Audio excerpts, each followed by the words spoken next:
Speaker, I didn't hear him say he's not reshuffling the Chancellor. It sounds like she's toast. Meanwhile, the former Deputy Prime Minister is on manoeuvres. This government is like a bad episode of Game of Thrones. His own people have turned against him, and all the while, the Prime Minister is holed up in his castle, wetting himself about a visit from the King in the North. Yesterday, Mr. Speaker, one Labour MP actually said that his days are numbered. That's one of them. I wonder who it was, because they're all looking guilty as hell. Isn't the real reason, Mr. Speaker,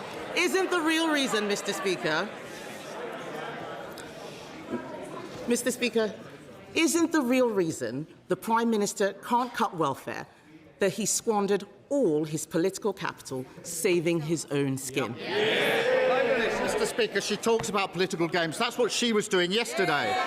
This House considered our motion and rejected it decisively because everyone saw it for what it was, a desperate, baseless political stunt ahead of the May elections. And, Mr. Speaker, whilst she and they were playing games here, I was chairing a meeting in Cobra, going through the contingencies and managing our war in the Middle East. Mr. Speaker, they think political games here is more important than managing the implications of the war in the Middle East, which will affect every single one of their constituents. And none of them ask any questions about it. None of them want to debate it. They just want to debate silly political stunts. Thank you, Mr. Speaker. Yesterday, we heard Christian Turner, Peter Mandelson's replacement as US Ambassador, say that the only country Trump has a special relationship with is Israel, that the Prime Minister's job is in danger after next week's elections, and that in the US, Jeffrey Epstein's associates have evaded responsibility for their actions.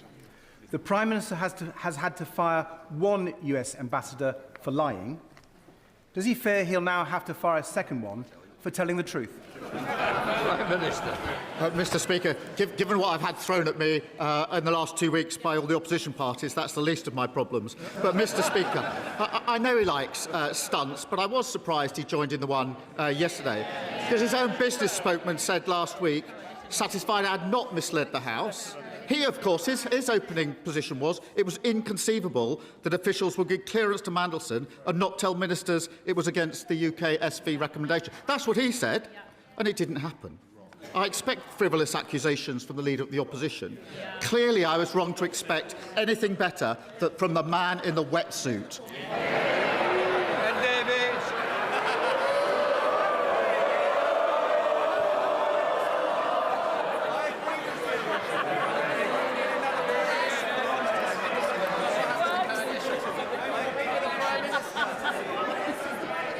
Mr. Speaker, I've got my dry suit on today, and let me tell the Prime Minister that when Boris Johnson was faced with that motion, he didn't whip his MPs. There was a difference there.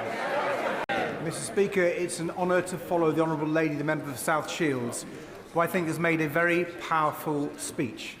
And I think we all, on all sides, listen to it, and I hope her colleagues on the government benches listen to it and think about it carefully during the passage of this debate. Mr. Speaker, the Prime Minister called this motion a stunt. That is not why I put my name to it. But it's funny, though. I was just checking whether they were awake, Mr. Speaker. But it is funny, though, because stunt is exactly the same word Boris Johnson used about the motion that the Prime Minister and I tabled 4 years ago, referring Boris Johnson to the Privileges Committee.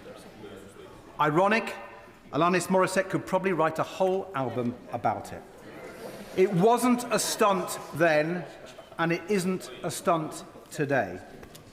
It is, as the Prime Minister said back then, a motion that, and I quote, seeks to defend the simple principle that honesty, integrity and telling the truth matter in our politics.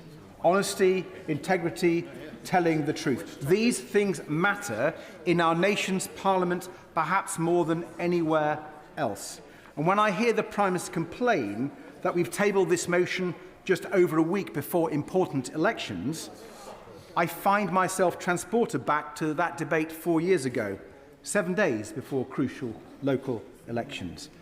At that time, Conservative MP after Conservative MP made exactly the same bogus argument in defence of Boris Johnson. So I do have to say, although there are differences in the whipping arrangements, I do find it very hard to take some of the sanctimony from the leader of the Conservative Party seriously. She and her Conservative colleagues propped up Boris Johnson back then. She called him a great Prime Minister, and even after the game was up and Johnson was gone, she dismissed the Partygate scandal and called it overblown. So it does seem there's quite a lot of hypocrisy to go round, Mr. Speaker. But I want to try and be consistent. So I look back in Hansard at what I said back then. And I was struck that I can use exactly the same words today. With families facing the deepest fall in the living standards since the 1950s, with the pain of energy bills and rising food prices compounded by the government's unfair tax rises, we know that our constituents are facing real hardship. It's not just a cost of living crisis, it's a cost of living emergency. At such a time, the country needs a government that will be focused on tackling that economic emergency. Crucially, it needs a government that it can trust. Labour members agreed with me back then. I hope they will still agree with those words now. I repeat, honesty, integrity and the truth matter in our politics. Today, MPs across the House have the opportunity to defend those principles and to vote to support our democracy. Mr. Speaker, the Right Honourable Lady was right back then. That is the opportunity before MPs today, and I urge us all to take it.